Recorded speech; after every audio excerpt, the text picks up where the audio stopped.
제가 이 교회 사역을 하면서 가장 크게 착각했던 것 중에 하나가 이 모든 것, 그리고 세상의 이 모든 것이 인간적인 힘으로 되는 것이라고 생각하는 적이 참 많습니다. 하지만 이 사역을 하다 보면 또는 회사에서 직장 생활을 하다 보면 이 모든 것이 다 하나님의 뜻이었다는 그러한 사실을 늘 알게 되기도 합니다. 여기에서 보면 이 에스더 왕비는 드디어 황후가 돼서 이스라엘로부터 그리고 하나님으로부터 이제 쓰임을 받는 그러한 사람이 됩니다. 이제 그 왕으로 뽑는 과정이 대단히 복잡하긴 하지만 마치 예정이 되었던 것처럼 이렇게 돼 있는데 무엇이 원인이겠습니까? 바로 하나님이 예정했기 때문에 된 것이 아니겠습니까? 그렇기 때문에 우리가 정말 이 하나님의 뜻이라면은 아무리 불가능해 보여도 가능한 것이 이 사역이라는 겁니다. 이 세상에서 교회가 안 된다, 막 이런 말이 많아도 왜 자꾸 부흥하는 교회가 생기고 이 세상에서 영향력을 가지는 교회가 생기겠습니까? 그것은 주님의 뜻이 분명히 있기 때문입니다. 그리고 저번에도 말했듯이 이 교회라는 건 건물 자체가 아니라 사람이라는 겁니다. 그렇기 때문에 이 세상에서 정말 하나님의 뜻만 있다면 여러분들은 더 큰 빛을 발할 그런 가능성이 얼마든지 있다는 겁니다. 그렇기 때문에 하나님에게 쓰임 받기 위한 그러한 기도를 시작하시기 바랍니다. 다른 무엇보다도 하나님이 뭐 하나하나를 모두 예정하시기 때문입니다. 저 또한 이 예전에 편입을 한 적이 있는데 그 과가 철학과였습니다. 그때 분위기가 어땠냐면은 이 공대나 이런 곳은 취업이 잘 되기 때문에 그래도 사람들이 간다고 생각하는데 이 문과 계열, 특히 국문과, 철학과는 사람이 절대로 가지 않는 그런 과였습니다.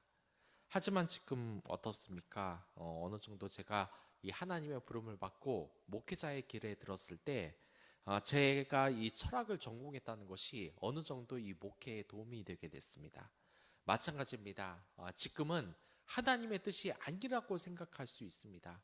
왜 이렇게 정직하게 살아야 될까? 또는 이것 때문에 피해를 보는 그리스도인들도 이 산업 현장에 많을 수 있을 겁니다. 심지어 오히려 정직한 사람이 손가락질 받기도 합니다. 참 답답하다고.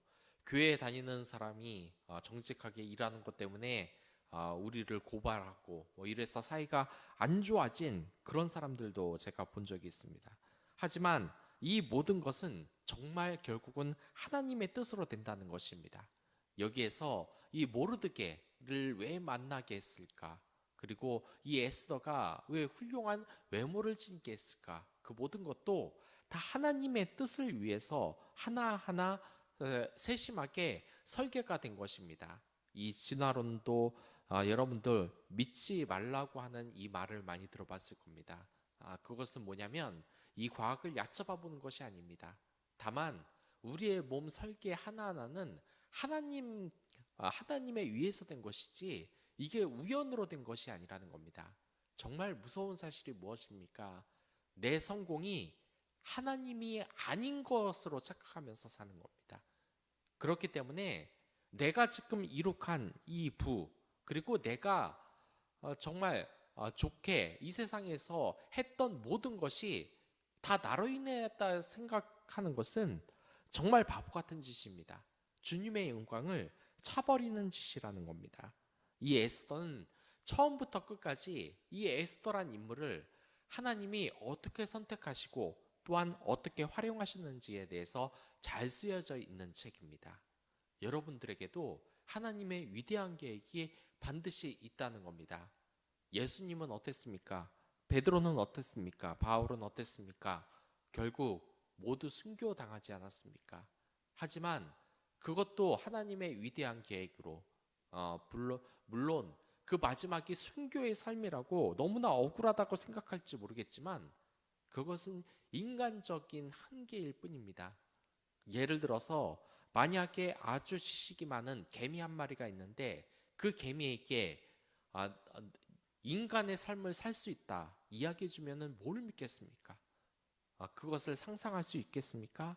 인간으로서 여가를 느끼고 또한 하나님과 소통을 하고 또한 재미를 추구하고 웃음을 추구하고 또한 사랑을 추구하는 것을 개미가 이해를 할 수 있겠습니까?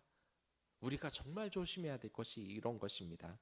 우리가 그 지성이 하나님의 어떠한 면도 조금도 따라가지 못하는데 하나님의 지혜를 가지고 있다고 생각하고 또한 이 세상의 복이 다라고 생각하고 하늘나라의 영생을 전혀 모르고 사는 것입니다. 하늘나라의 영생을 어떻게 느끼냐? 알 수 없습니다.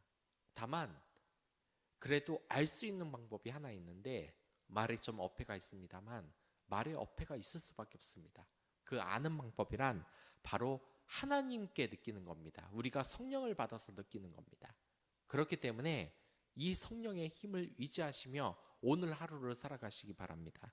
주님의 뜻에 의해 축복받는 그 미래, 그 소망대로 나아갈 수 있도록 여러분들 기도하시기 바랍니다. 그럼 다 같이 기도하겠습니다.